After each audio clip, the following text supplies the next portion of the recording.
Өнөөдөр бүгдээрээ хамтдаа яаж дуулууртай байх вэ гэдэг маш чухал асуултанд маш өргөн яригдах ёстой энэ том сэдв асуултанд бүгдээрээ товчхон боловч маш чухал үнний бүгдээрээ суралцах болно. Яаж дуулууртай байх вэ? Өнөөдрийн Магдалины цаг, түрүүний төлөөлөл залбирлын цагууд яг холбогдоод хамааралтай эзэмүүдэд явж байгаа гэж итгэж байна. За тэгээ бүгдээ хамтдаа Филиппо 2-ын 8 дугаар ишлэл яг гол ишлэл. Ер нь бол 5-аас 11 хүртэл явдаг. Гэхдээ 8-ыг цөмөрөө илүү онцлоод үргэлжлүүлцгээе. Бүгдээ хамт уншия. Филиппо 2 дугаар бүлгийн 8 дугаар ишлэл. Хүн төрхийг олсон тэрээр өөрийгөө мөхс болгож үхэлд, загалмай үхэлд хүртэл дуулууртай байв. Амен. За итгэлийн амьдралд чухал байдлын дэс дараагаараа одоо дээгүүр ордог маш олон зүйлсүүд байдаг тийм. Сайн мэдээ тараах, бие биендээ үйлчлэх, чуулганд үйлчлэх, дагалдуулах, гэр бүлдээ үйлчлэх, гэр бүлдэх үүрэг хариуцлагаа биелүүлэх, нийгэмд үйлчлэх, ажиллах, тэгэл сурч боловсрох. Тэгээд зөндөө олон зүйлсүүд. Итгэлийн амьдралд маш чухал зүйлсүүд байгаа. Тэгээд эдгээр зүйлсүүд нь болохоор илэрлүүд байна. Нэг зүйлийн яг илэрлүүд. Одоо илэрдэг талбарууд нь гэсэн үг. Илэрлүүд. Юуны илэрл вэ гэхлээр дуулууртай байдлын илэрлүүд. Дуулууртай байдлын илэрдэг илэрлүүд нь байгаа. Саяны бүх зүйлсүүд. Юунд дуулууртай байх вэ гэхлээр итгэгч мөн ч биш ч бүх хүмүүстэй хамааралтай ярьж байгаа. Юунд дуулууртай байх вэ гэхлээр Бурхны хүсэлд. Тэгэнгүүт итгэгч биш хүмүүс юу Бурхан байдаг ч итгэдэг хүмүүс яалаа гэж дуулууртай Бурхны хүсэл дуулууртай байдаг гэдэг асуулт гарч байна. Бурхны хүсэл буюу Библийн дагуу болохоор Исая 40:8-ыг харах юм бол гол санаа нь Бурхны таны хүсэл бол таны үг гэдгийг санаа байгаа. Өөрөөр хэлбэл Бурхны хүсэл бол Бурхны үгээр илэрж идэг. Үг Библиэр. Нэг талаараа. Нөгөө талдаа бас Ром 2:15-ыг харах юм бол үл итгэгч нар дээр хүртэл Бурхангүй өөр шашинтай, бүр этеисттэй, Бурхангүй үзэлтэй хүмүүст хүртэл хуулийн шаарддаг зүйлс зүрхэнд нь бичигдсэнийг тэд ийхүү харуулж байна. Тэдний мэс чанар нь хамт гэрчилж бодол санаач нэг нэгнээ буруутгадаг, эсвэл өмгөөлдөг. Төрхтөө мэс чанар, ёс суртахуун мэс чанарын даал тухамсарт нь зүрхнийх нь гүнд нь Бурхан, төрхт нь өөрийнхөө хүсэл, юун зөвийн, юун ёс зүйтэй, юун ёс бузар мууийн гэдэг зүйлийг төрхт нь ингээд өөрийнхөө хуулиа бичсэн, тавьдсан байгаа. Тэр утгаараа ямар ч Бурхан мэддэггүй ч гэсэн ямар ч тийм одоо хууль дүрмгүй газар хүртэл нэг буруу зүйл хийхээрээ хүн бодол нь өөрийнх нь мэс чанар нь даалд ухамсар нь өөрийг ингээ буруутгаж идэг. Тэгэхээр тэр зүйлийнхаа тэр нэг даалд нэг юм тех хэрэгтэй, инх хэрэгтэй, гэр бүлээ тэжээх хэрэгтэй, аав ээжийнхаа үгэнд орох хэрэгтэй, хүн алж болохгүй, хулгай хийж болохгүй, настай он суудал тавьж өгч гэдэг юм уу. Нэг юм цаанаасаа Бурхны хууль буюу Бурхны хүсэл зүрхэнд нь байгаа тэр хүсэлд үл итгэгч нар хүртэл итгэгч нар бол бүр тодорхой Библиэр болон нөгөө шин зүрхээрээ тэр хүсэл дуулууртай байдал. Энэ дуулууртай байдал нь илэрж байгаа байдлууд нь түрүүний ярьсан янз бүрийн байдлаар ингээ илэрж байгаа гэсэн. Тийм учраас дуулууртай байдал нь юусоо итгэлийн амьдралын хамгийн чухал бүх зүйлийг ингээд хамруулдаг хамгийн чухал ийм зүйл. Тэгээ бидний амьдралын зорилгыг бас бид нар мэддэг тийм. Ром 8:28-аас 29-ыг харах юм бол итгэгч нарын Бурхны хайрлаг түүний зорилгын дагуу дуудагдсан хүмүүс буюу итгэгч нарын сайн сайхны төлөө Бурхан бүх зүйлийг ажиллуулж байгаа. Өвчин, зовлон, аз жаргал, эдгэрэл, баяр хөөр, уналт, амжилт, дампуурал, эсвэл амжилт ололт гэх бүх зүйлийг Бурхан ингээд цаагаараа сайн сайхныхын төлөө ажиллуулж байгаа гэдэг ишлэл байгаа. Тэгээ цаашаа 29 харах юм бол тэр сайн сайхан зүйл нь юу вэ гэхээр тэр өөрийн хүүг олон ах дүүсийн дунд ууган байлгахын тулд өөрийн хүүг буюу Есүс ууган байлгахын тулд урдаас мэдсэн хүмүүсээ тэр буюу Бурхан аав нь түүний буюу Есүсийн дүртэй адил болохын тулд ингээ аварсан, бүр дэлхийн суурьаас өмнө аварсан, дэлхийн ертөнцийг хүртэл бүтээсэн зорилго нь итгэгч нараа Есүстэй адилхан болохын тулд авраад тэгээд аврагдсан итгэгч нарынхаа төлөө бүх зүйлийг Есүстэй адилхан болохын тулд ажиллуулж байгаа. Тэгэхээр бидний амьдралын зорилго бол юу вэ гэхээр Есүстэй адилхан болох. Тэгээ энэ зорилго туслахаар бүх зүйл бидний төлөө ажиллаж байгаа гэдэг энэ гайхалтай ишлэл байна. Эндээс харах юм бол бидний зорилго бол Есүстэй адилхан болох. Тэгсэн чинь Есүсийнхэн зорилго нь харахаар өнөөдрийн ишлэл дээрээ дуулууртай байдал байгаа байхгүй юу? Бүр үхэлд хүртэл, эцсээ хүртэл дуулууртай байхаар Есүс ирсэн. Есүсийн зорилго нь ерөөсөө эцсээ хүртлээр Бурхан Аавда дуулууртай байх. Тэгсэн чинь бидний зорилго болохоор юу вэ гэхээр Есүстэй адилхан болох. Тэгэхээр бид нар ч гэсэн эцсээ хүртэл дуулууртай болох. Үхэл хүртэл, эцсээ хүртэл. Мэдээж олон ишлүүд байж болно. Еврей 12:1-ээс 2 дээр ингэж байгаа. Тиймээс бид өөрсдийг мань хүрээлэн буюу үүл мэд үлэмжих гэрч нартай тул альваа саадах ба амархан өргөддөг нүглийг хажуу дээш нь тавьж өмнөө тавигдсан уралдаанд төвчээртэйгээр гүйцгээе. Бариа руугаа ингээд бариа гэдэг нь эцэс төвчээртэйгээр гүйцгээе гэж байгаа. Итгэлийг эхлүүлэгч бөгөөд төгс төгөлдөр болгогч, төгсгөгч, барианд нь оруулагч болох Есүс өөд харцгаая гэж байгаа. Тэрээр өмнө тавигдсан баяр баясгалангийн төлөө гутамшиг эс тоомсорлон загалмайг дэвчсэн бөгөөд Бурхны сэнтийн баруун гартал заларсан юм аа. Тэгээ бид нар яг Есүсийг хараад бариа руу үхэлд хүртэл, эцэг хүртэл ингээд урагшлах дуулууртай байдал. Тэгэхээр энэ дуулууртай байдал гэдэг бол ерөөсөө бүр хамгийн чухал, асар чухал ийм том сэдв байгаа. Тэгээ Матай 24:13 гарах юм бол харин эцсийг хүртэл дэвцсэн нь аврагт болно гэж байгаа. Эцсээ яг барианд орсон үнэл ялагч гэж ярина. Барианд орох тэр хүч, тэр бүх зүйлсүүдийг эзэн өөрөө хангадаг. Тэгэхээр бид нар өнөөдөр үзэх гээд байгаа гол зүйл нь юу гэхээр нэг маш бодиттой өдөр тутмын ингээд ухамсартайгаараа хийдэг сонголт, шийдвэрүүдийг яриад байгаа байхгүй юу? Тэр нь маш бодиттой тодорхой нэг зүйлд дуулууртай бүр ингээд ухамсартайгаар үйл гаргах. Түрүү ярьсан үйл итгэгч нар бол те Библийг мэдгүй ч гэсэн, Бурхан байдгийг мэдгүй ч гэсэн цаагаараа нэг юм сайн гэдэг зүйлийг те гэр бүлээ хайрлах хэрэгтэй, ингэх хэрэгтэй, тэгх хэрэгтэй гэдэг нэг юм цаанаа тийм нэг юм мэс чанар, ёс суртахуун дуулууртай байдаг гэдэг бол бидний бүр маш тодорхой цагаан дээр бичигдсэн хар буюу бичээс байгаа даа. Тэгэхээр ингээд энэ дуулууртай байдал гэдэг бол маш үнэхээр бүр ингээд Христийн дуулууртай байдал, Христ хэрхэн яаж дуулууртай байдлаар Бурхан байснаа хэрхэн яаж бууж, тэ хэрхэн яаж амьдрсан гэдэг судлал маш их зүйл байгаа. Гэхдээ өнөөдөр бүгдээрээ энэ дуулууртай байдлын биднэртэй хамааралтай мөн чанаруудыг, онцлогуудыг цөмөрөө үзээд нэгдүгээр тэгээ хоёрдугаарт нь эдгээр онцлогоосоо ингээд хэрэгжүүлж яаж дуулууртай байх юм гэдэг дээр тодорхой хэрэгжүүлэлтүүдийг гаргана гэсэн үг.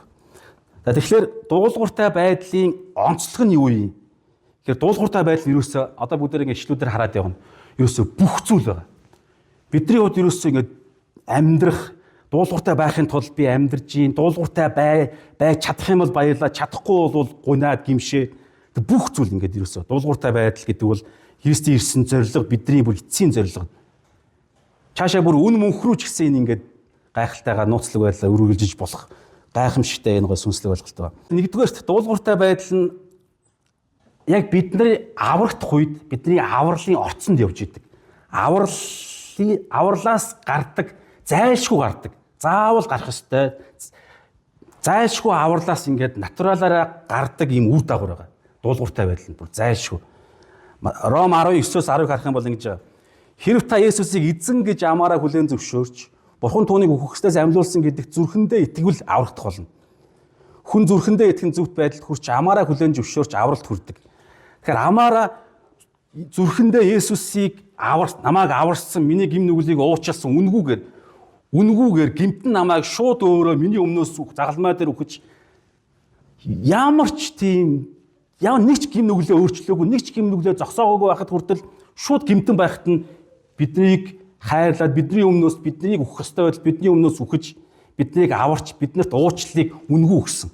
Энэ бол аврагч гэдэг Есүс юм. Үүнд зүрхэндээ итгээд амаараа энэ Есүс бол миний амьдралын эзэн. Өнөөдөр түрүүн төлөөлөн залбирлдэж хэлсэн, магтаал дээр хэлсэн те Есүсийг тэр эзэн гэдэг те ямар ч үед төлөөлөн залбирал дээр бол ямар ч үед байх ёстой газараа байх гэдэг энэ ойлголт ярьсан те. Тэгэхээр яг энэ ойлголт нь юу гэхээр миний бүр ингээд яг одоо хэрэг шудрагаас миний дээр гарч ирэх юм бол ерөөсөө шууд үхээд шууд мөнхөд тамлагдах ёстой тэр аимшигтай бузар муу гэмтэн байтал шууд биднийг ямар ч нөхцөлгүйгээр аварцсан Есүс. Тэгээд тэр Есүс бидний төлөө бүх зүйлийг бидний төлөө ажилуулаад, бидний амьсгалах агаарыг өгөө, зүрхийг мөн зохилуулаад, бидний эрүүл, оюун ухааг амьдралын сайн сайхан зүйл, гайхалтай ирээдүйн мөнхийн амлалт, аврал тэр бүх зүйлүүдийг өгсөн тэр нэгэн бол энэ агаарыг те бидний хамраар оруулдаг те хөлөө болгон нар мандуулдаг судасны судсан дундуур цусыг гүйлгэж гараа атга гэсэн чинь атга гэж би бодоход л гараа атгаж чадж байгаа сте чинь нэг юм би өдөртөд байгаа байхгүй те гараа атгая гараа өргөе эзнээр гараа өргөд магтъя гэдэг ийм энэ эдс чинь зүгээр натуралаар биш цаагаараа бурхан өөрөө энэ аварсан эзэн маань өөрөө биднийг өдөртөж байгаа. Тэгэхээр тэр нэгэн маань би өөрөө амьдралын эзэн биш. Тэр нэгэн маань бүх орчлын ертөнцийг бүтээсэн бурхан маань бидний эзэн. Эзэндээ миний амьдралын бүх талбарын эзэн гэдэг энэ тунхаглалыг хүн хэлэх үед аврагддаг байгаа байхгүй. Тэгээ яг ингэж чадах ёстой гэдэг юм бол арай өөр асуудал. Бага багаар бид нар чадна. Бид сул дорой учраас бага багаар хүүхэд өсдөгтэй адилхан. Яохан 3 дээр аврагдсан хүнийг сүнсээр шинэ бүтээл болсон хүнийг дахин төрөх гэдэг энэ зүйлээр зөвлөж байгаа байхгүй. Тэгэхээр нэг юм хүүхэд төрөөд өсдөг процесстэй адилхан бид нар бага багаар тэгнэ. Гэхдээ хамгийн гол нь яг ам орсон жинхэнэ ам орсон ариун сүнс бурхны дотроо тээсэн нэгэн хүн мөн үү үгүй юу гэдэг нь та миний амьдралын эзэн бүх талбарын маань амьдралын эзэн болооч гэж амаараа тунхлах үед аврагддаг байгаа. Хүн зүрхэндээ итгэн зөвхт байдал хүрч амаараа Есүсийг эзэн гэж хүлээн зөвшөөрч бүх талбарын маань эзэн гэж. Тэгэхээр олон хүн ардаа Есүсийн уучлалыг нь хүлээж авдаг. Уучлал үнэгүй бэлгийг нь угаасаа ямар ч хүн аавна шүү дээ. Ямар ч хүн ингээл сайн сайхан юм үгүй гэх юм бол бүгд аавна. Харин цөөхөн нөгөө нарийн алга гэдэг бол цөөхөн Есүсийн удирдлагыг нь хүлээн авдаг байгаа байхгүй. Есүсийг аврагч уучладаг гэдгийг нь бол хүмүүс гараа өргөд авдаг. Гэтэл Есүсийг амьдралын маань эзэн гэдэг дээр цөөхөн гараа өргөдөг байгаа байхгүй. Гэтэл авралыг харах юм бол хуйлаа байх хэрэгтэй. Христ тардаа зөвхөн аврагч биш, заавал ингэж байгаа. Заавал бүрэн гүйцэд эзэн байх ёстой гэж Андре Морай гэдэг теологч хүн хэлсэн байна. Есүсийн зөвхөн аврагч биш, бүр заавал эзэн биш. Заавал бүрэн гүйцэд эзэн байх ёстой. Бүрэн гүйцэд. Энэ нь танаа санаж байгаа бол юун дээр уулан дээрх сургаал дээр Матай 5 дээр те Тэнгэрлэг эцэг чинь төгс байдаг шиг та нар төгс бай гэдэг нь шүү дээ. Та нар төгс бай. Есүс төгс байсан. Есүсийн дотор бид нар төгс болж байгаа. Гэхдээ биднэрт хандаад юм хэлээд байгаа байхгүй юу? Та нар төгс бай гэх. Яг энтэй адилхан. Та нар бүх талбарынхаа бүх зүйлийг өөрийнхөө хүслээр биш, эзний хүсэл буюу Библийн үгээр дуулууртаа хэрэгжүүл гэдгийг санаа. Бүрэн гүйцэд бүх зүйлээ Есүсийг эзнээ болгоод эзнийхээ тушаалаар боолно. Ингээ үйлдэлд яв. Энэ зүйлийг яриад байгаа байхгүй.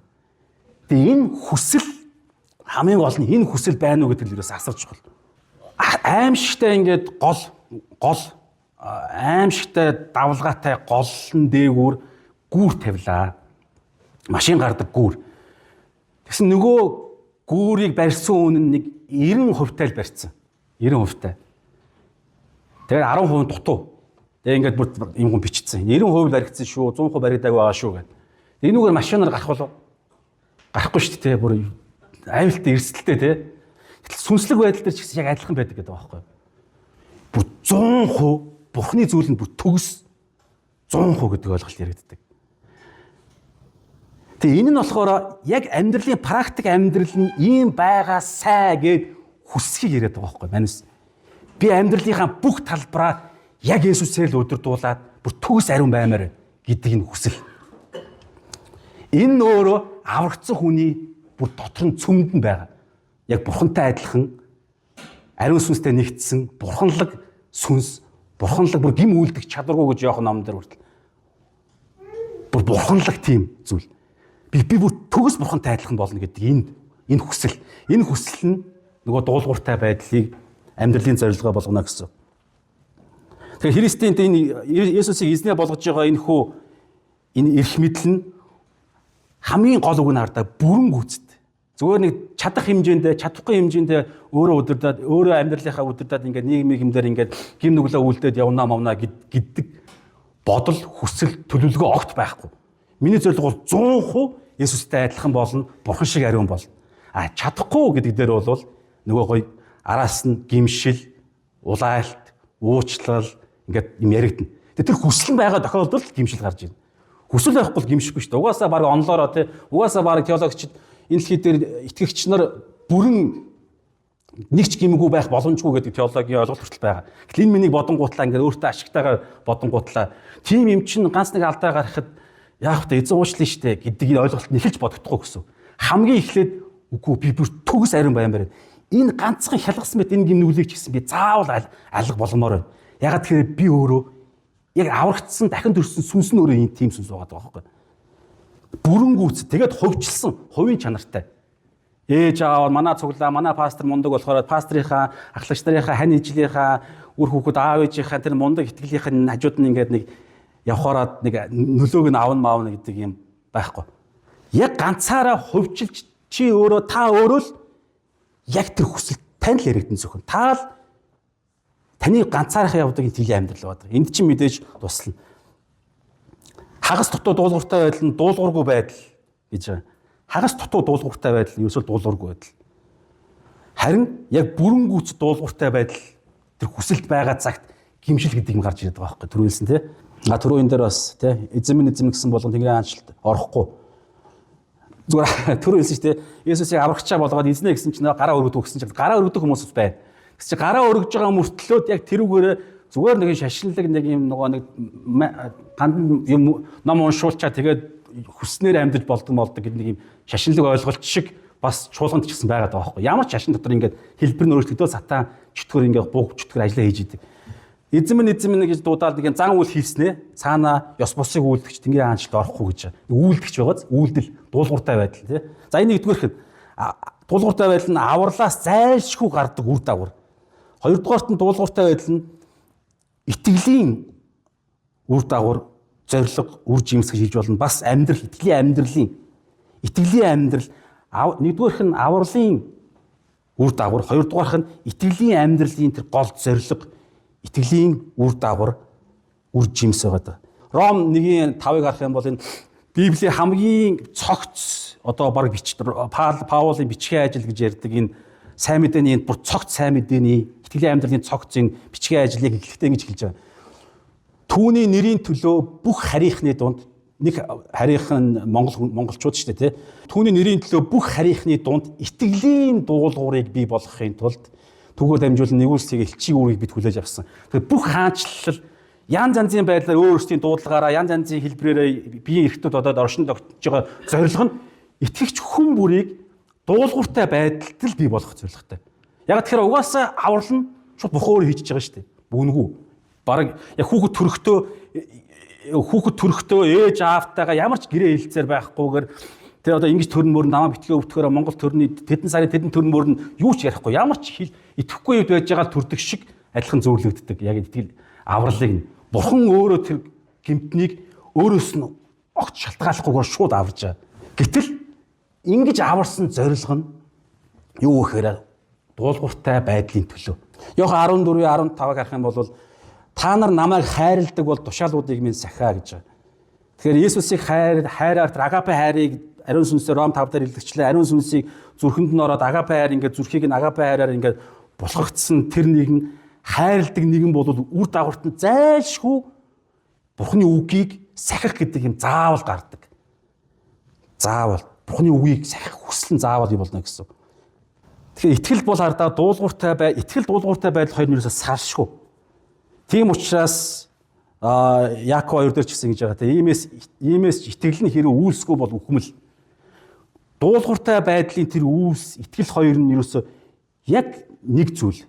Цөмд нь ингээ итгэл. Тэгээ дуулууртай байдлаар ингээд тэр ингээ илэрж идэг. Дуулууртай байдал байхгүй итгэл гэж юус огт байхгүй. Авралын итгэл гэж ярьдаг нь юусаа юм. Харин чөтгөрийн итгэл, худлаа итгэл бол юусаа үйлсгүй итгэл. Дуулууртай байдал гардаггүй итгэл бол авралын итгэл биш. Зөндөө итгэл байгаа шүү дээ. Өөр олон шашнаар итгэл яригддаг. Тэр утгаа зүгээр практик амьдрал дээр ч гэсэн бид лифтэнд суухдаа лифтэнд итгэх шаардлагатай болно. Машинд суугаад те 100 милийн хурдан хөдөө орнотод явж байгаа тоормос гарахад тоормос нь ажиллана гэж итгэх шаардлагатай. Итгэхөөсөр арга байхгүй. Ийм их итгэл зөндөө байгаа. Тэгсэн чинь тэрнтэй адилхан биш. Яг жинхэнэ Бурхны өгдөг зүрхэнд нь өгдөг тэр итгэл гэдэг зүйл нь зайлшгүй итгэж байгаа нэгнийхээ тушаал хүсэлт нь дуулууртай байхад нь цаанаасаа гардаг тийм ийм чухал зүйл байдаг. Итгэл нь араа дуулууртай байдлаа дотроос нь ингээ хүчрхжүүлж идэг зэ. Итгэл нь дуулууртай байдлыг автоматар бий болгоход дуулууртай байдал нь эргээд итгэлээ гүнзгийрүүлдэг байгаа байхгүй юу? Итгэлийг ч өсгөн. Тэгээ итгэл өсөхийн хэрээр ерөөсөө нөгөө том болно гэсэн үг шүү дээ. Том мундаг төлөвшсөн мундаг чадвартай хүн болж байна гэсэн. Тэгэхээр мундаг чадвартай бяттай хүн болох юм бол бурхан компани захиралчин чадвартай хүмүүстэй илүү олон даатгаж хариуцуулна гэсэн үг шүү дээ. Тэгэхээр юунаас эхэлж ийнэ вэ гэхээр ерөөсөө л ойлгож чадж ийн, ойлгож ухаарснаас эхэл. Заавал юм ойлгож ухаарахгүйсэн ч гэсэн шууд ойлгосон одоо бид нар удахгүй үзэн ойлгосон хэмжээндээ шууд үйлдэл гаргах. Энэ асар чухал. Нэг хаалга байна гэж бодчихсон. За хаалга байна. Цоочтой хаалга. Та цоочтой хаалганы үүдэнд ингээд зогсож чинь түлхүүр барьцсан. Хаалганых нь нэр нь болохоор Бурхны хүсэл. Одоо танаа гэр бүл дээр, таны амьдрал дээр, эрүүл мэнд дээр чинь, бизнес дээр чинь, ажил дээр чинь юу ч хэдэм байгаа юм. Бурхны хүслийн дагуу хэрүү та ямар нэгэн шийдвэр гаргах юм бол найдвартай биелнэ шүү дээ. Бүр найдвартай. Бурхны хүслийн эсрэг байх юм бол биелэхгүй. Тэ? Яг тэр итгэгч болцсон тохиолдолд. Итгэгч болоогүй бол сатананы хүсэл чинь манайсыг бүх хүслийг биелүүлэх гээд хүлээгээс болж байгаа шүү дээ. Эцсийн зорилго нь Бурханаас холдуулах. Тэгэхээр та жинхэнэ итгэгч юм бол Бурхны хүсэл тэр хаалганых нь нэр нь Бурхны хүсэл гэдэг нэртэй. Тэр чойчтой ихтэй. Тэр чойжийг онгойлгох түлхүүр нь болохоор юу вэ гэхээр дуулууртай байдал. Дуулууртай байдал. Гартаа түлхүүрээ барьцсан мөртлөө наан эхлээд нөгөө нэг юм ойлгомоор байна. Яагаад заавал энэ хаалгаар орох ёстой юм? Теологиуд ямар утга учиртай юм? Яг энийгээ Библийн ишлүүдээр батлах хэрэгтэй байна, тэ? Цаана яг юу байгаа юм? Энэ хаалганы цаана юу байгаа? Бурхны хүслийг биелүүлэх шаардлага байгаа юм уу? Яагаад заавал биелүүлэх ёстой юм? Үнгүй аварчаа гэдэг ч юм уу, тэ? Би энэ биелүүлэхээр цаана яг юу болох юм? Миний хүсэл яах юм? Би ойлгомоор байна. Библиэр та ингээд баталгаатад ойлгуулад өгөөч. Тэ?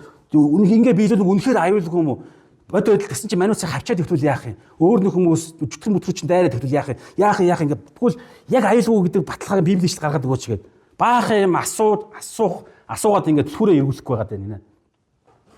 Ингэх юм бол тэр Бурхны хүслийн цаана юу ямар гайхамшигтай бүлээж байгааг мэдэхгүй.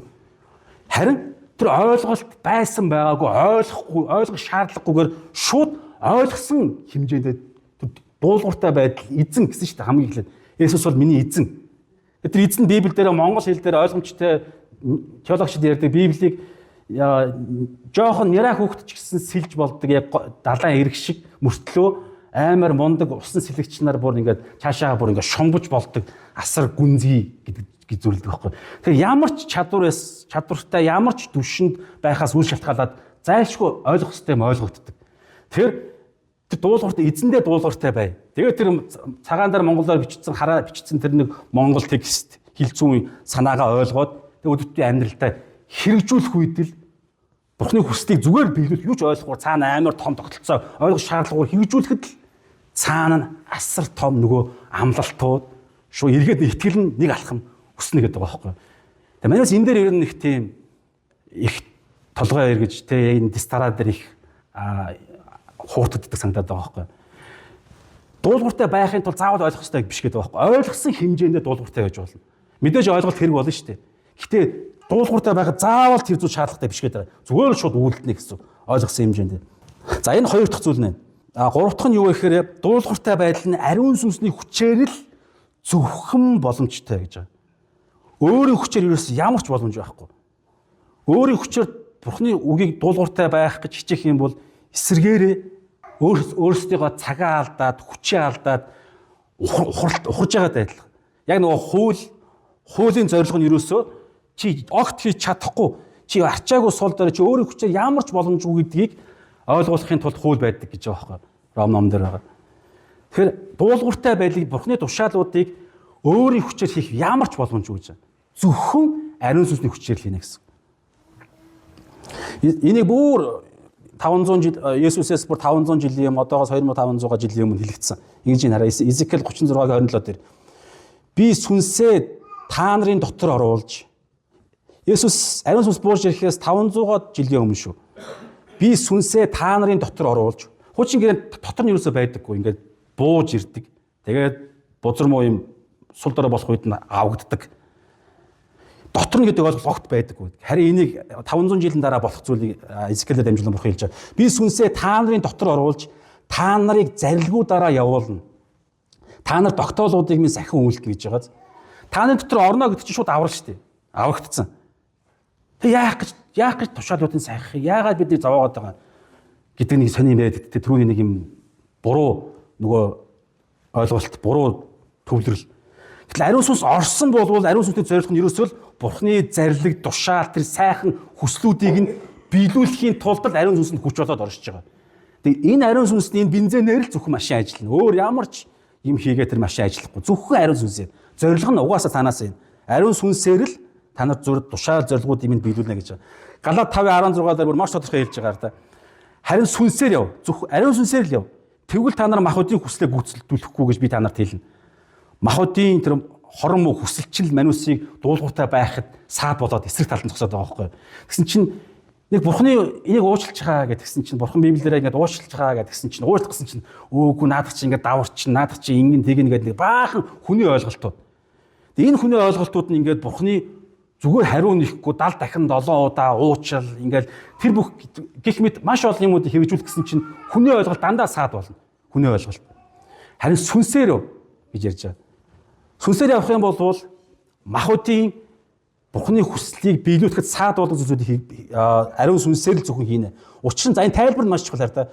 Учир нь мах энэ сүнслэг нэг бодиттой үнэн байгаа даа. Сүнслэг ертөнцид ийм ажиллагаа явагдаж байгаа. Мах бод сүнсний эсрэг хүсдэг. Бидний биед байгаа гэмт мөн чанарууд аврагдсан хүмүүст гэмт мөн чанар байгаа шүү дээ. Тэ бид нар мэдж байгаа аврагдсан хүмүүст төр гэмт мөн чанар байгаа. Гмийн ноёрхол байхгүй. Гэхдээ гэмт мөн чанар байгаа. Тэг бидний дотор байгаа тэр гмийг үйлдэхийг хүсдэг тэр мөн чанар бурханлаг зүйлийн эсрэг заавал ажиллана. Заавал цаанаасаа энэ сатан цаана ингээд эзэлсэн зогсож байгаа. Тэгэхээр махуд сүнсний эсрэг хүсдэг, сүнс махуудын эсрэг хүсдэг юм том дай өрнж байгаа. Хүссэн юм чи хийхгүй тул махууд сүнс нэг эсрэгүүцдэг. Тийм учраас зөвхөн ариун сүнсээр л дуулууртай байх боломжтой. Өөрийн хүчээр бүр ямар ч боломжгүй. Хий дэмий цаг алдна, бүр эсэргээрээ бүдэрнэ, алдаа руу л очно гэсэн. Угаасаа зорилго нь алдаа гаргаад чи алддаг шүү. Тийм чи угаасаа алдагч нэгэн. Тийм учраас л ариун сүнс чамд хэрэгтэй гэдгийг л ойлгуулахын тулд байдаг гэдэг байгаа байхгүй. Тэгэхээр хүний хүчээр дуулууртай ямар ч боломжгүй. Ариун сүнсэл юунд дуулууртай байхыг итгэгч нарт хүний зүрхэнд нь ингэж хэлдэг те. Өөрийн хүчээр хуулийн дагуу дуулууртай байх нь гарцаагүй алдаанд хөдөлдөг. Харин ариун сүнсээр хараад дуулууртай байх юм бол баяр хөөр бий болно гэсэн. Та нар ингээд бид нар итгэлийн амьдрал байхаар нэг юм дүнсгэр байгаа л те. Нөгөө допамин гэж ярьдаг те. Нэг юм цаанаас нэг юм баяр хөөр гарахгүй байгаад байдаг. Ингээл чадлаараа мэдлэг үннүүдийг ойлголоод зөвхөн ойлгоод хангалттай биш байгаад байгаа байхгүй. Үннүүдийг ойлголоо. Тэгэл чадах хэмжээндээ үйлчлээ. Түрүү харж байгаа нөгөө нэг юм чадах гэдэг. Чадахгүй юм руу орохгүй байгаа байхгүй. Чадах хэмжээндээ ингээд энэ хэсэг дээр энэ хэсэг дээр бол янз янзын юм яриад миний дуудлага биш ч гэдэг юм одоо юу гэдэг юм байгаа.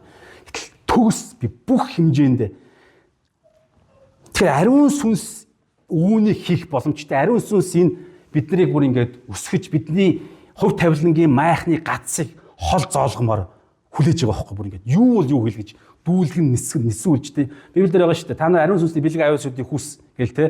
Том бурхан шиг бүр асар том тэр агуу тушаал чинь өөрөө бүр амар том шүү дээ.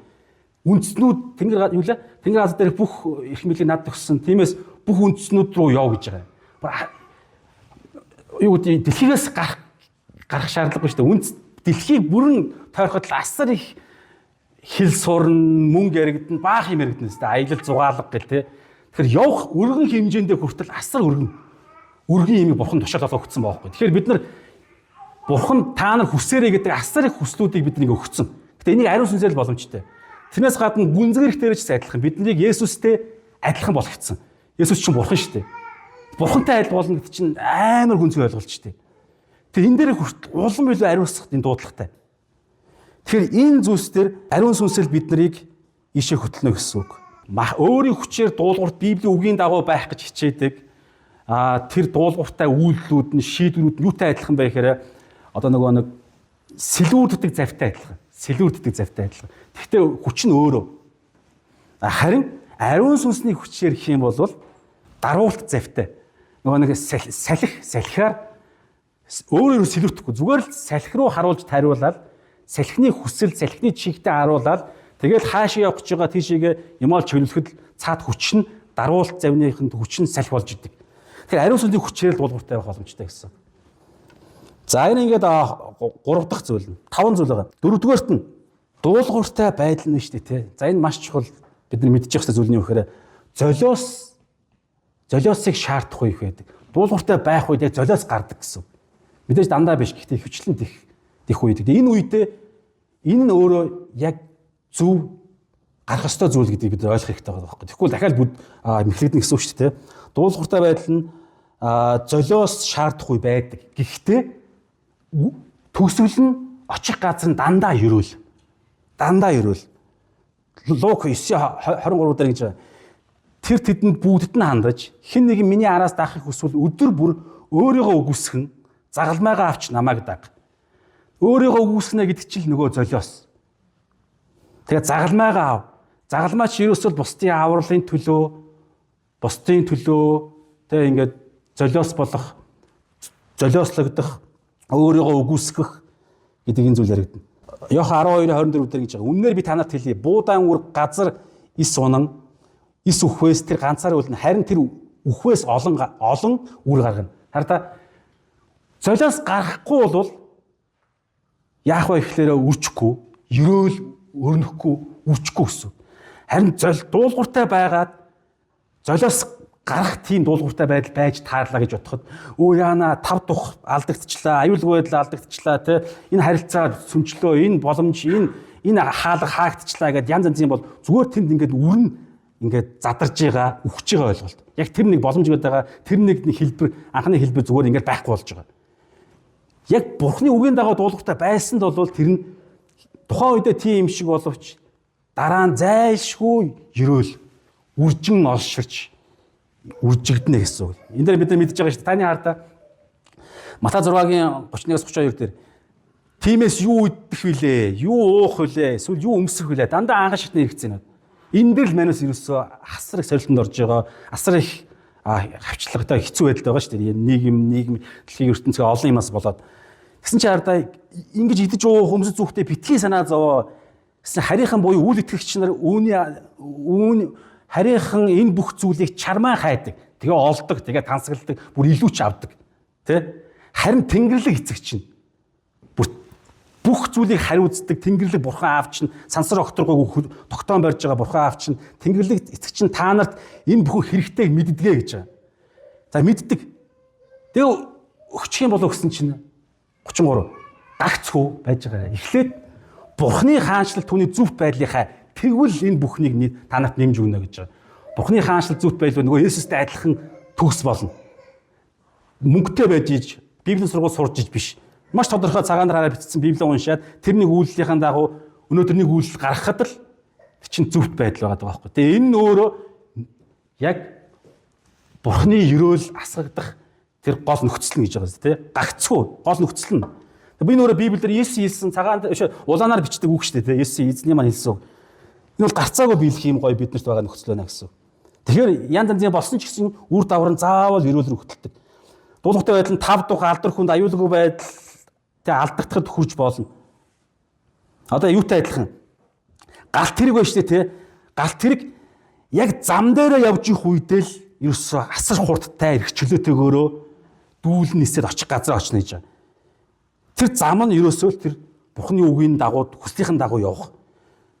Тэгээ ингэ явж байгаа цагт ерөөсөө найдвартай ерөөлийн газарт очно гэсэн. Дуулууртай байдлынхын тэр цөм нь болохоор загалмай. Тэр утгаар Есүс ирсэн зорилго нь үхэлд хүртэл дуудлага.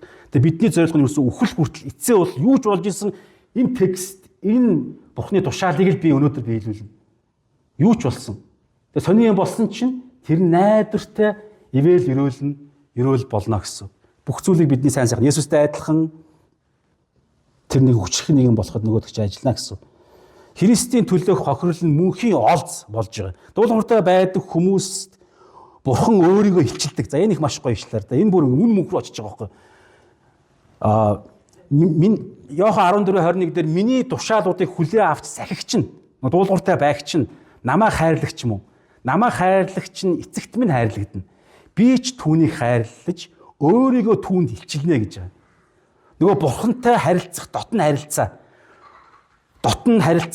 харилцаа, холбоо, нөхөрлөл нөгөө нэг Енох 365 жил наслаад тэгээд үхлийг үзэхгүй хамгийн тэр нэг юм сул хамгийн аимшигтай зүйлийг хүртэл үр дагавар шийтгэлийг хүртэл үзэхгүйгээр шууд дээшээ өргөгдсөн шалтгаан Енох бурхантай хамт алхаж исэн гэж хэлдэг шүү дээ. Адам ч гэсэн бурхантай хамт алхаж исэн. Гэхдээ гэм нүгэл унахаас өмнө. Тэгэхээр бурхантай хамт бурхан ямар хүмүүстэй хамт алхдаг вэ гэхээр дуулууртай өөрийг нь дуулууртай дагдаг хүмүүстэй бурхан хамт алхаж өөрийнхөө том галактик ертөнцөө асар их өв хөрөнгөө хуваарлдаг байдаг байхгүй. Бурхантай хамт алхах нь бурхан өөрийгөө илчлэн энэ бол үнэхээр гайхалтай ойлголт. Ерөөсөө бидний амьдралын зорилго бол үн мөнх рүү энэ чинь бидний амьдралын гол зорилго ерөөс энэ болно шүү дээ. Бурханыг таньж мэдэх. Тэгээ бурхан бидэнд илчлээд бурханыг бүрэн таних тийм дуусшгүй тэр агуу өв байгаа байхгүй. Өв сан хөрөнгө тэр нь энэ дэлхий дээр хүртэл эдэлж таньж мэдэх амтлах боломжтой байгаа байхгүй. Тэг шалтгаан ерөөсөө л Библиэлд өөрийнх нь хэлэгдсэн тэдгээр үгнүүдэд өнөөдөр дуулууртай байх гэдэг асуулт яригдж байгаа. Тэгээ өдөр тутмын дуулууртай байдлаар бурхантай их дотн харилцаа өсөж идэг. Тэгээ за энэ тардаа нэг маш чухал зүйл байгаа. Мэдээж энэ дээр цаашаа улан үнцгийн үг нь ярьж болно. Гэхдээ энэ дээр цөмөр гол зорилгоо барина. Ингэж байгаа байхгүй. Еврей 5:8-аас 10 дээр хардаа. Энэ маш сонирхолтой шил. Есүсийн талаар ярьж байгаа. Тэрээр хүүн байсан хэрнээ зовсон зүйлсээсээ дуулуурт суралцсан гэж байгаа. Бурхан шүү дээ. Бурхан. Гэхдээ хүн бас байсан. Тэр утгаараа яг биднийг бүрэн төлөөлөхийн тулд бүрэн бидний загвар үлгэр болохын тулд хүн гэдэг тэр байдал дундаа дуулууртай байдал суралцах гэдэг юмыг туулсан байгаа байхгүй. Тэгэхээр Есүс дуулууртай байдал суралцах ямар байдлаар юугаараа суралцсан бэ гэхээр зовлонгоор. Зовсон зүйлсээсээ дуулуурт суралцсан гэж ярьж байгаа. Түрүү хэлсэн шүү дээ. Энэ ямар дуулууртай байдал нь золиос гарах үе байдаг. Золиос нь дуулууртай байдлыг улам төгс гүнзгийрүүлдэг байдаг байхгүй. Есүс өөрөө яг энэ замыг туулсан. Тэр золиос, зовлон нь, шанал нь Есүсийн дуулууртай байдлыг улам төгс болгосон байдаг байхгүй. Тийм учраас цааш харах юм бол гэж байгаа да. Тэр төгс болгогдсноороо ингэж дуулууртай байдалд суралцаж баг яг бидний өмнө загвар болж ингэж зовлон дундаасаа дуулууртай байдал нь улам гүнзгэж, улам төгс төгөлдөр болж байгаа энэ загварын дагуу бид нар зам үлдээж чад. Ингэж төгс болсноороо өөрт нь дуулууртай байдаг бүхэнд мөнх авралын их үндэс болсон бөгөөд бурхнаар Мелхизедекийн ирмийн дагуу тэргүүн тахилч болсон болон өргөмжлөгдсөн гэж байна. Тэгэхээр энэ нэг алдар нэр тэр нөгөө ивэл гэдэг байгаа улам тэр гайхалтай амьдралын хувь тавиланд хүрэгдэг зүйл нь зовлон дотор хүртэл дуулууртай байгаа тэр зүйл байдаг байхгүй. Үнэхээр гайхалтай. За тавтах нь дуулууртай байдал нарда. За одоо энэ илүү практикээр болж ирнэ. Дуулууртай байдал нь жижиг зүйлс дээр илэрх ёстой. Бурхан энийг илүү чухалчилдаг байгаа даа. Лук 19:16-гийн 10 харах юм бол хэн маш бага юмд итгэмжтэй байна. Тэр их юмд ч мөн итгэмжтэй байдаг. Хэн бага юмд шудраг бус байна. Тэр их юмд ч мөн шудраг бус байдаг гэж. Хараа бурхан ардаа бусдад харагдахгүй. Одоо ингээд бусдын өмнө ингээд те уус төрчид шиг гэж ярьдаг те. Бусдад харагдахын тулд бусдад ингээд сайн үйлс хийгээд ингээд шалмалаа угаад ингээд тусалж болдсон шүү дээ. Тэгээ энэ өөрөө Матадэж гисэн байгаа ингээд алдраа тэр хүн авцаан гэж байгаа. Шагналаа авцсан, алдар шатсан. Харин бусдад харагдахгүйгээр дотоод өрөөндөө хинт ч харагдахгүйгээр бусдад сайн үйл хийдэг. Жижигхэн зүйлстэй. Амар том байх шаардлагагүй. Зүгээр л бодол дотроо нэг үгээ хэлэхэ болцсон. Нэг муухай гомдоох үгээ хэлэхэ болоод хилээ хазаад ингэж чадчихаа ганцхан үйлдэл. Энэ жижигхэн зүйлсүүдийг бурхан бүр илүү чухалчилдаг. Учир нь ингэж жижигхэн хинч хараагүй жижигхэн ингэж өнгөрөөж болох нь жижигхэн юм. Энэ амар чухал шүү дээ. Ингэж хэлэх юм бол энэ гомд шүү дээ. Ингэж хэлэх юм бол энэ хүний багасаа зарил травматай өссөн. Энэ ингээд нөгөө чи яа өөрөө ч юу гэдэг юм байгаа нэ. Энэ жижигхэн зүйлийг л хоёрыг заавал шүүрдэнэ гэдэг. Энэ жижигхэн зүйлийг анхаарад энэ чухал шүү гэдэг хүү том зүйлийг хариуцуулах юм бол бүр найдвартай сайн гэдэг гэж бурхан үздэг байгаа байхгүй. Тийм учраас өдөр тутмын жижигхэн дуулууртай байдууд нь бидний зорилго гэсэн. Тэгэхээр ерөнхийдөө бол яг амар гэсэн. Амарханаар боломжтой амар том хэцүү биш. Чадах хэмжээнд амархан. Тэгээ энэ өөрөө бурхуугаасаа энийг хүсэж байна гэж ярьж байгаа. Үг яриа, харилцаа, ажил хичээл дээрээ цагаа юун зарцуулж ийн хаашаа хинтээ уулзж ийн гэх мэт жижигхэн зүйлсүүд дээр. Тэгээ хинч нэг шөнийн дотор бие нь ингээд муутчдггүй гэж ярьдаг шүү дээ. Ингээд багаар муу зуршлууд нь ингээд явсаар сүлдээ биеийг нь ингээд муутгахтай адилхан эсрэгээрээ жижигхэн зөвхт байдал, дуулууртай байдлууд нь асар том тэр Христтэй адилхан дүр төрхийг бий болгоно гэж ярьж байгаа. Бурхан араа том үйлдэлээс илүү тогтмол байнгын тэр дуулууртай үйлдэлүүдийг үнэлдэг. Өдөр тутмын жижигхэн дуулууртай байдлууд нь бидний дотор Христтэй адилхан зам төлбийг бүрдүүлдэг гэж ярьж байгаа. За ингэхээр энэ 5 зүйлийг би танд хуваалцлаа. Дуулууртай байдал нь авралын зайлшгүй үр дагавар. Хоёрдугаар дуулууртай байдал нь итгэлийн амьдралын гол зорилго үр дагавар нь. Гуравдугаар дуулууртай байдал нь ариун сүнсний хүчээр зөвхөн боломжтой байдаг. Зөвхөн шүү. Дөрөвдүгээрт нь дуулууртай байдал нь золиосыг шаардах үе байдаг. Гэхдээ дандаа ерөөл рүү хөтэлдэг. Тавдугаарт нь жижиг зүйлсээр илэрч байдаг. Дуулууртай байдлыг бурхан илүү чухалчилдаг гэж ярьж. За ингээд нэг 7 хэрэгжүүлэлтийг тань санал болгоод өндөрлөө. Эндээс уялдаатай гарсан. Яаж дуулууртай байх вэ? Яаж хэрэгжүүлэх вэ? Нэгдүгээрт залбирлаараа өглөө босохдоо өглөө бүр залбирлаараа бүрэн бууж өгөх. Нөгөө яг аврагдах үедээ эзэн минь гэдэгтэй адилхан яг бүрэн тэр өдрөө бүрэн бууж өгөөд бүх зүрхнээсээ эзэн минь энэ өдөр би өөрийн хүслээр бус биш харин таны хүслийг л би сонсох болно. Бууж өглөө намайг яавал яа гэж байгаатай адилхан би юусаа байхгүй би өөрийгөө өгч чинь энэ өдөр би таны хүслийн дагуу би амьдрна гэд бүрэн зүрхнээсээ хамгийн ихэнд өглөө эрт залбирлаараа их хвчлэн илэрж байгаа. Хоёрдугаарт за тэгээ залбирлаараа бүрэн эзэндээ өөрийгөө даатгаад таны хүслийг биелүүлээ. Хоёрдугаарт нь тэр хүсэл нь юу юм? Библийн үгээр дамжуулан Бурхныг сонсно. Юунд дуулууртай байдал гэдэг нь тодорхой байх хэрэгтэй шүү дээ. Тэгэхээр маш тодорхой практик юм ярьж байгаа учраас тэр өглөө болгон тэр чимээгөө цаг дээр байгаа тэр нэг санаагаа мэдлэг авахын тулд бус. Харин зааж зэмлэж залруулах гэж ярьдаг тийм. Заавар авахын тулд, зэмлүүлэхийн тулд, залруулахын тулд ингээд тэр нэг чиглүүлэхийн тулд тэр ишлэл дотор юу байна гэж харна гэсэн. Тэгээ ариун сүнс хэлэх үед теологийн мэдлэг зэдэг нэг чухал биш. Хамгийн гол нь энэ өдрөл би дуулууртай үйлдэл гаргая. Заавар авахын тулд уншина гэсэн. Тодорхой заавар. Тэгээд тодорхой юм гарах юм бол тэр текстэн дээр чинь байх юм бол шууд бичээд авна гэсэн энэ өдөр. Тэгээ тэрийгээ барайл энэ өдөр юусоо тэмцэлнэ гэсэн. 3 дугаарх нь болохоор юу гэхээр сонсонгуудаа шууд хариу үйл гэж байгаа. Библийн үгээ уншлаа, сонсонгуудаа шууд хариу үйл.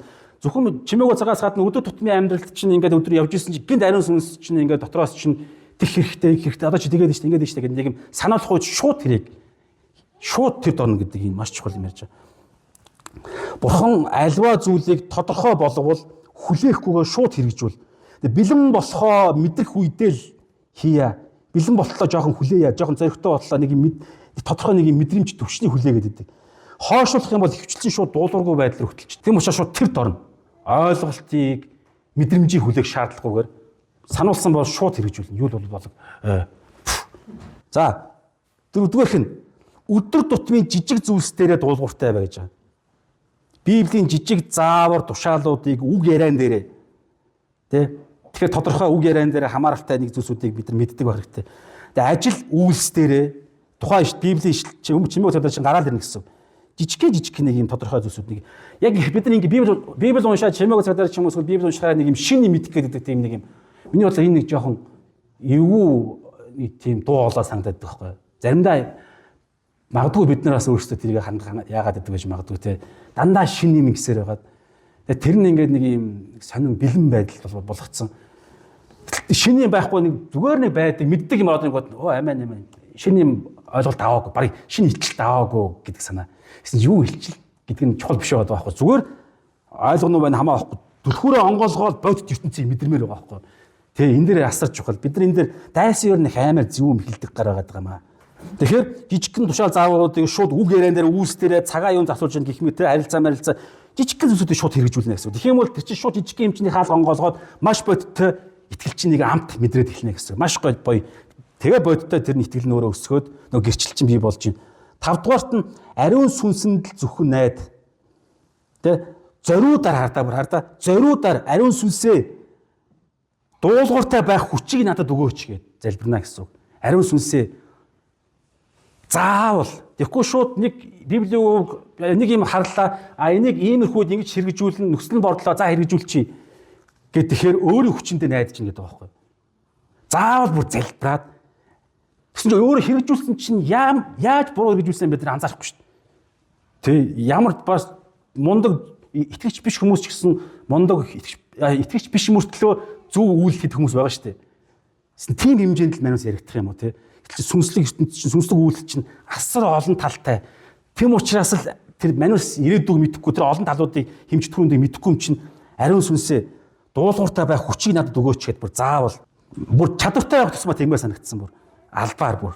Тэгээд сул дорой байдлаа шудраг тэгээд сул дорой байдлаа бүр шударгаар улаагаад гимшнэ гэсэн. Өөрийн хүчиндээ ерөөсө огт найдахгүй өөрийн хүчиндээ найддаг байдлаа бүр зогсоо гэж байгаа байхгүй. Зогсоо өөрийн хүчиндээ чаддаг байсан ч гэсэн шууд болоод ариун сүнсээ та туслаач гэд. Амархан хийждэг байсан та туслаач гэд. Заавал яг тэгэхээр цаана өөр юм байгаад байгаа. Сүнслэг ертөнц байгаад байгаа. Тэ нэг юм нэхэлт яваад байгаа. За 6 дугаарх нь 7 жил байгаа. Ойлгохгүй байсан ч гэсэн эхлээд шууд уулууртай үйл хийж байгаа. Тэгээд тийс ардаа мэддэггүй зүйлээсээ болоод хийхгүй байх биш. Харин мэддэг хэмжээндээ л үйлдэж гэж байгаа. Яагаад итгэж хүмүүсийн хувьд мэдэхгүй гэж байхгүй да. Яг аврагдсан хүн бол хэлсэн хамгийн анхны мэдлэг ядчил Есүс миний гим нүглийн төлөө өгсөн. Намайг үнэгүй аварсан. Тэ надад тайртай дэлхийн ертөнцийг бүтээгч эхлэл нэг дээр байгаа шүү дээ. Эхэн бурхан тэнгэр газрыг бүтээж амар ингээ мэдж байгаа байхгүй юу? Тэр мэдж байгаа хэмжээндээ Есүс орчлын ертөнцийн бүтээгч бурхан юм чинь гэд яг ингэж үлдэх юм бол яагаад гой өрөөлт хүрхийг би ойлгохгүй. Гэхдээ Есүс намайг аварсан, Есүс тэнгэр газар дээр хэрэг мэдлийн үхлээс амилсан. Тэгээд эцгийн баруун гутал заларсан, бидэнд тушаал өгсөн. Тэр бүх хүч чадал төнд байгаа. Миний үгийг дагцсан. Данхаараа яаж энэ гой үр дагавар төрөх юм бүү мэд. Тэгээд шууд үлд гэж байгаа байхгүй. Заавал ойлгох хангалттай ойлголт нь байгаа гэсэн. Тэгэхээр шалтгаан байхгүй. Логик ойлголтоосоо илүү бурхны мэрэгүү ухаанд итэг. Логик ойлголтоосоо илүүгээр шүү дээ, тий. Логик ойлголт мэдээж ашиглагддаг. Гэтэ илүүгээр бурхны мэрэгүү ухаан. Яг хүний ойлголт ч өөр асар бага. За сүүлжийнх нь харин ингэ явж байхад бас л алдна. Тэгээ харин алдах үедээ хурдан эрг. Юу гэсэн үг вэ гэхээр шууд тэр дороо гимш. Нэг гимших нэг юм мэдрэмж юу бэ? Яг гимшлийг би ингээд дотроо бүр ингээд мэдрэмж хийх ёстой юм уу? Яах ёстой? Тийм биш. Ерөөсө би алдсан, би бурхны үгийн дагуу би яг энэ үйлдэл хийгээгүй шууд гимшнэ гэсэн.